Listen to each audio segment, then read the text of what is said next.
So we have the box office studio report. Of course, this is before Sonic 3 comes out, which they sort of done this after Sonic 3 comes out, but we have the box office report, and Disney had the highest grade of them all, making $2 billion grossing movies and Moana 17. But Disney did have some underperformers like The First Omen, which, again, before, Inside Out 2 released, Disney was still doing poorly at the box office. Disney movies were still doing very poorly. First Omen was an example of that. As well, Paramount did pretty well. And of course, they are the number 2 studio apparently, with Mean Girls, Quiet Place Day 1, Bob Marley Love 1, and Smile 2. But If and Transformers didn't do too well. But Sonic 3 is also going to come out and it's going to do pretty well. Which I think that's what the, basically saying, hey, Sonic 3 is coming out, so yeah, as well. But most of Paramount's movies have been pretty successful this year. And Sonic 3 is going to do pretty well as well. So yeah, Sony Sony did pretty well.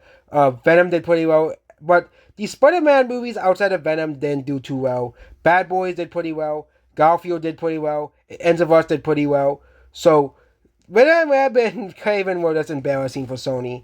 Okay, here.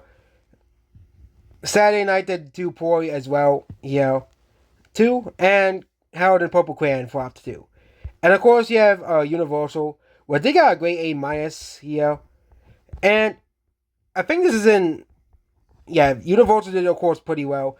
I think they did just as good as Disney. Twisters, Despicable Me 4, Kung Fu Panda 4, Wild Robot, and Wicked Part 1. And the funny thing is, Twisters didn't even break even, and they put it as a high. As the movie did very, very well domestically. Fall Guy and Abigail, of course, flops. Water Boys at Dune, Godzilla, and Beetlejuice did pretty well. However, Joker 2 was one of the biggest L's of the year.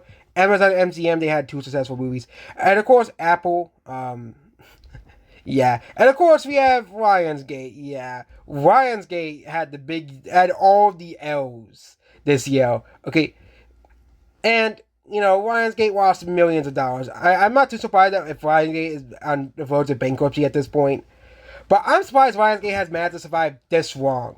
Okay, I'm surprised Lionsgate has managed to survive this long at the box office, considering how many of the movies flop. Okay, and Hunger Games underperformed too last year too. John Wick did pretty well, but that was I think John Wick was last year.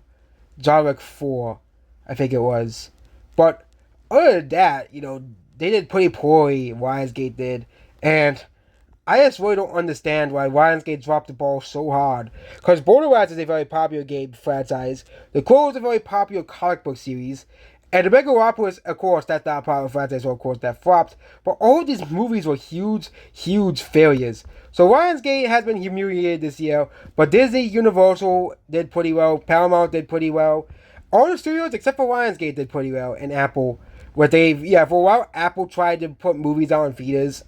So yeah, actually, Find Me to the Moon was another one of Apple's flops. Yeah, Apple TV, Apple really, really thought they could enter the box office. They really thought because they were Apple, they could enter the box office. But yeah, that's what this video here. Goodbye.